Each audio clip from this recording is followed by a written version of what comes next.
درسي ساعت تر شپږم ټولګي پورته د نجونو د زده کړو لپاره اونیزه خپرونه.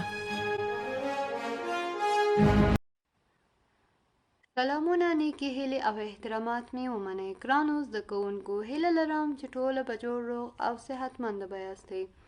زه دیانا صالحي تاسو ټولو ته د 10م ټولګي کیمیا مضمون 9م لوست راخلاص وایم او هیله لرم چې د لوست تر ورځنۍ شیبو پورې مې ملتیا وکړئ. ګرانو زده کوونکو، زموږ او ستاسو نننۍ ورځې درسي موضوع ده کیمیاوي اړیکې. 3م څپرکی 9م لوست چې د 50مې صفحې څخه پیل تر 80مې صفحې پورې دوام لري.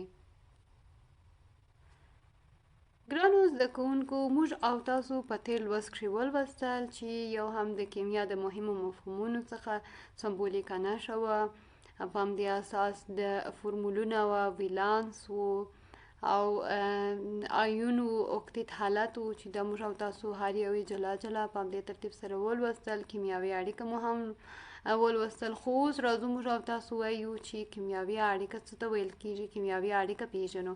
کیمیاوي اړیکه چې د خپله د یو مالیکول د اټومونو ترمنځ د جاذبې قوې ته کیمیاوي اړیکه ویل کېږي یا هم کیمیکل بوند ویل کېږي. چې د کیمیاوي اړیکې تشکیل چې د ګرانو زده کوونکو کېدای شي چې د 2 نوعه اټومونو ترمنځ یا هم د کېدای شي چې د مختلفو عنصرونو یا هم د هم نوعه عنصرونو د اټومونو ترمنځ یو کیمیاوي اړیکه تشکیل شي. چې دلته د اګزوترمیک یو پروسه ده چې هغه چې کله د اګزوترمیک پروسه هم یا هم زیاته او یا هم ټیټه انرژیکي سطحې درلودونکې پر اساس باندې یوه کیمیاوي اړیکه تشکیلیږي.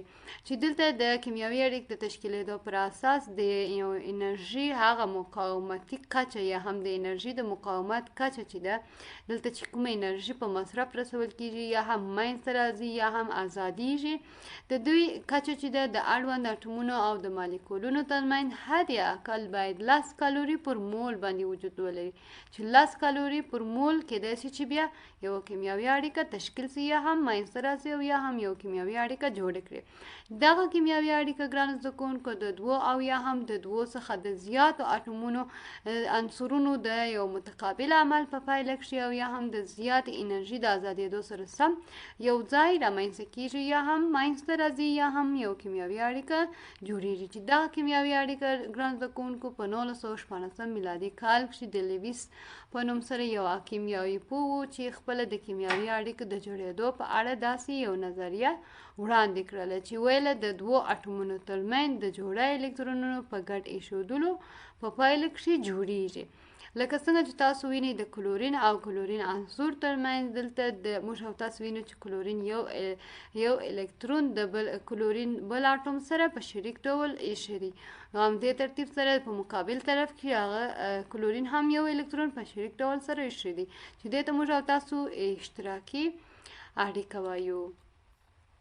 راځو ګرانو زده کوونکو د لوست په دې برخه کښې موږ او تاسو د کیمیاوي اړیکې ډولونه پیژنو. چې کیمیاوي اړیکه مو وپیژندل چې یو هم د کیمیاوي اړیکو د ډولونو څخه آیوني اړیکه یا آیونیک بوند وایو. چې آیوني اړیکه ګرانو زده کوونکو خپله هغه اړیکې ته ویل کېږي چې د الکترونونو د راکړې ورکړې له امله منځته راځي یا هم جوړېږي. د بېلګې په توګه د سوډیم کلوراید په مرکب کښې جوړ شوې اړیکه یو برېښنایي اړیکه ده. که چیرې موږ او تاسو وګورو سوډیم کلوراید په مرکب کښې د سوډیم یو عنصر یا یو اټوم د کلورین اټوم سره تعامل کوي او په نتیجه کښې سوډیم کلوراید مالګ ورڅخه ترې لاسته راځي. چې په دې مرکب کې سوډیم په مثبت آیون یا په مثبت چارج سره او کلورین په منفي آیون او یا هم په منفي چارج چې یو له بل سره د مخالفو چارجونو پر اساس باندې دوی چې شوي دي تشکیل شوي دي او یا هم دوی د چارج له کبله خنثی دي. چې دې ته موږ او تاسو خپله یو آیوني اړیکه یا هم آیونیک بوند وایو. او بل ګرانو زده کوونکو آیوني اړیکه چې د خپل زیات وخت که چیرې موږ او تاسو وګورو فلزات دي، فلزات چې دي په عمومي ډول په کیمیاوي تعاملات کښې خپل ولانسي الکترونونه د لاسه ورکوي. کله چې دوی ولانسي الکترون د لاسه ورکوي په آیونونو باندې، او خو غیر فلزات چې دي هغوی به په کیمیاوي تعاملات کښې الکترونونه اخلي چې هغوی بیا په کیتونونو باندې بدلیږي یا هم کیتونونه ترې لاسته راځي یا هم جوړیږي. په همدې ترتیب ګران زده کوونکو تاسو وینئ چې په دې ځای کښې د سوډیم او د کلورین ترمنځ موږ او تاسو یو آیوني اړیکه وینو چې سوډیم په خپل ولانسي قشر کښې یو الکترون لري، یو الکترون لاس ورکوي، او سوډیم خپله یو فلز یا فلزي عنصر یا یو فلز ده. کلورین چې د خپل وروستي قشر کښې 7 الکترونونه لري. نو د دې لپاره چې کلورین مستحکم او بشپړ سي اوکتیت حالت غوره کړي، سوډیم یو الکترون کلورین ته ورکوي. نو په همدې اساس په دې په شریک ډول سره ایږدي چې په دې دوی ترمنځ موږ او تاسو وایي سوډیم الکترون ورکړ یا هم د لاسه ورکړل، دی په مثبت آیون باندې او کلورین چې وه الکترون یې واخیست. نو موږ او تاسو وایي چې دوی په کیتون باندې تبدیل شو، چې دا خپل د دوی ترمنځ یو کیمیاوي اړیکه چې د آیوني اړیکه په نوم سره یادیږي، یو آیونیکه اړیکه رامنځته شوه. تاسو ګرانو زده کوونکو یو هم د کیمیاوي اړیکه د ډولونو څخه اشتراکي اړیکه یا کوولانت بوند وایي، چې اشتراکي اړیکه یا کوولانت اړیکه چې د هغه د 2 یا زیات اټومونو په منځ کښې د الکترونونو د شریکولو له امله منځته راځي. او یا هم اشتراکي اړیکه هغه وخت منځته راځي چې د الکترون د غوښتنې توپیر د اټومونو په منځ کښې کم رامنځته سي. یعنې د یو کیدای سي چې دغه اشتراکي اړیکه د مختلفو نوع عنصرونو اټومونو ترمنځ، او یا هم کیدای سي چې د یو ډول عنصرونو د اټومونو ترمنځ رامنځته سي یا هم جوړه سي. د بیلګې په توګه موږ او تاسو د هایدروجن عنصر په نظر کې نیسو چې د هایدروجن عنصر په آزاده بڼه په یو اټومي بڼه نه پیدا کیږي، بلکې په 2 اټومي یا مالیکولي بڼې سره موندل کیږي. خو د هایدروجن په مالیکول کښې د جوړېدلو لپاره د هایدروجن 2 اټومه په خپل منځونو کښې یو الکترون سره شریک کوي یا هم په شریک ډول سره ایږدي. د هایدروجن په مالیکول کښې هغه جوړه الکترونونه چې د هایدروجن د 2 اټومونو ترمنځ شتون لري د یوې کچې په اساس باندې موږ او تاسو ښودلی سو. لکه څنګه چې تاسو وینئ د هایدروجن او هایدروجن ترمنځ د دوی ترمنځ یو الکترون په شریک ډول سره ترتیب سوی یا هم په شریک ډول ایښودل سوی دی، لکه څنګه چې تاسو په دې ځای کښې وینئ. دا خپله د دوی ترمنځ یوه اشتراکي اړیکه ده. او ګرانو زده کوونکو موږ او تاسو ویله چې هم اشتراکي اړیکه کیدای شي چې د هم نوع یا هم د یو ډول اټومونو ترمنځ رامنځته سي، او هم کیدای شي د مختلفو نوع اټومونو ترمنځ رامنځته سي. چې دغه اشتراکي اړیکه زیاتره وخت په غیر فلزاتو کښې یا هم د غیر فلزاتو ترمنځ رامنځته کیږي. په دې اساس به رامنځته کیږي چې د دوی ترمنځ به یا الکترونونه په شریک ډول سره یا هم په مشترک ډول سره یا هم په اشتراکي ډول سره کښېښودل کیږي. او د دې تفاوت الکترونیګاټیویټي چې ده یا هم توپیر د الکترونیګاټیویټي چې ده هغه د 0 الکترون ولټ څخه کیدای شي چې تر 1.7 الکترون ولټ پورې وجود ولري، او یا هم کیدای شي د 0 څخه تر 1 الکترون ولټ پورې قرار ولري. نو زده کوونکو راځو چې موږ او تاسو اشتراکي اړیکه وپېژندل. د اشتراکي اړیکې ډولونه وایو. د اشتراکي اړیکې ډولونه نظر الکترونیګاټیویټي ته پر 2 برخه ویشل سوی ده، چې یو قطبي اشتراکي اړیکه ده، دوهم غیر قطبي اشتراکي اړیکه ده. خو د اشتراکي اړیکې ډولونه نظر د اټومونو ترمنځ د 2 اټومونو ترمنځ نو هغوی په 3 برخه چې یو ګونې اشتراکي اړیکه، 2 ګونې اشتراکي اړیکه او 3 ګونې اشتراکي اړیکه ده، چې په همدې اساس ترتیب سره موږ او تاسو یې لولو. لومړی د الکترونیګاټیویټي پر اساس باندې چې موږ او تاسو قطبي او غیر قطبي وه، په ډېر لنډ او خلاصه ډول تاسو یې داسې زده کړئ. غیر قطبي اشتراکي اړیکه چې د هغه د هم نوع اټومونو ترمنځ رامنځته کیږي، لکه هایدروجن او هایدروجن چې موږ او تاسو ویل، لکه کلورین او کلورین چې موږ او تاسو ویل چې یو الکترون یو له بل سره په شریک ډول سره ایښودل. او غیر قطبي اشتراکي اړیکه چې د دوی الکتروني وریځې چې دي د 2 اټومونو ترمنځ په متناظر ډول سره په مساویانه ډول سره تقسیمیږي، او د دوی د اټومونو ترمنځ الکترونیګاټیویټي توپیر چې دی هغه د 0.5 څخه کم وي. خو قطبي اشتراکي اړیکه چې د ګرانو زده کوونکو هغوی بیا د مختلفو النوع اټومونو ترمنځ قرار لري یا هم د مختلفو النوع اټومونو ترمنځ رامنځته کیږي او د دوه اټومونو ترمنځ د دوی الکتروني ورځې چې دی هغه په متناظر ډول سره نه دي تقسیم سوي، په مساویانه ډول سره نه دي تقسیم سوي. یو طرف ته زیات یو طرف ته کم دي، یو طرف ته منفي یو طرف ته مثبت چارج پر اساس سره تشکیل کیږي.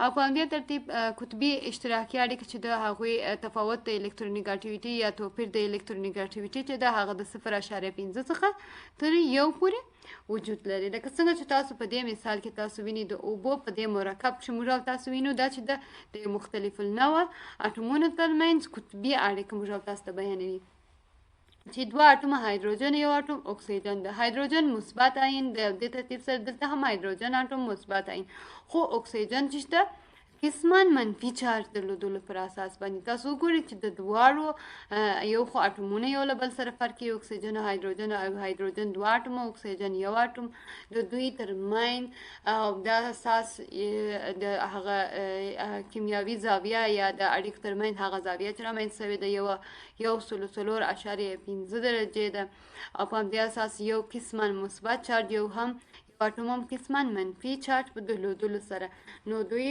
خپل په یو د بل سره یو الکترون په شریک ډول سره ایښي چې د دوی ترمنځ خپل یو قطبي اشتراکي اړیکه رامنځته شوې او د دوی د الکترونیګاټیویټي توپیر هم د 0.5 څخه تر 1 پورې وجود لري. راځو ګرانو زده کوونکو اشتراکي اړیکې ډولونه د دوو اټومونو ترمنځ وایو چې هغه یو ګونه اشتراکي اړیکه. یو ګونه اشتراکي اړیکه چې خپل د دوه اټومونو ترمنځ د یوې جوړې الکترونونو په شریک ډول ایښودلو سره رامنځته کیږي چې کولی شو دغه یو ګونه اشتراکي اړیکه موږ تاسو د یوې کرښې په واسطه سره وښیو. دوه ګونه اشتراکي اړیکه بیا هغه اړیکه ته ویل کیږي چې د دوه اټومونو ترمنځ د دوه جوړه الکترون په شریکولو سره رامنځته کیږي چې دا اړیکه د دوه کرښو په واسطه سره ښودلی سو. او درې ګونه اشتراکي اړیکه بیا هغه اړیکه ده چې د کاربن د دوه اټومونو ترمنځ د 3 جوړه الکترونونو په شریکولو سره رامنځته کیږي. ښه مثالونه هم موږ او تاسو ورکولی سو. لومړی راځو ګران زده کوونکو تاسو په دې مثال کې وګورئ د هم نوع اټومونو ترمنځ موږ او تاسو یو ګونه اشتراکي اړیکه وینو چې د هایدروجن او هایدروجن ترمنځ د دوی ترمنځ یو الکترون په شریک ډول سره ایښودل شوی دی. په همدې ترتیب د اکسیجن او اکسیجن ترمنځ موږ او تاسو وینو چې دوه ګونې اشتراکي اړیکه د دوه جوړه الکترونونو په شریک ډول سره ایښودل شوي دي او په همدې اساس دا به د مختلفو النوع اټومونو ترمنځ د اوبو یو مرکب ده د هایدروجن او اکسیجن ترمنځ یا د هایدروجن او د اکسیجن او د هایدروجن ترمنځ اشتراکي اړیکه موږ تاسو وینو چې یو الکترون په شریک ډول سره ایښودل شوی دی. دا هم د مختلفو النوع اټومونو ترمنځ دوه ګونې او درې ګونې اشتراکي اړیکه موږ تاسو وینو. په همدې اساس دا هم د اشتراکي اړیکې ډولونه د دوو اټومونو ترمنځ. راځو ګرانو زده کوونکو یو هم د کیمیاوي اړیکو د ډولونو څخه د کوارډینیشن اړیکه ده چې خپله د کوارډینیشن اړیکه څه ته ویل کیږي. د کوارډینیشن اړیکه هغه اړیکې ته ویل کیږي چې د ګډو الکترونونو جوړې یوازې د اټوم لخوا د ټولو هغو اټومونو څخه چې په دې اړیکې کښې برخه لري د بل اټوم په واک کښې ورکړي عبارت د کوارډینیشن اړیکې څخه دی.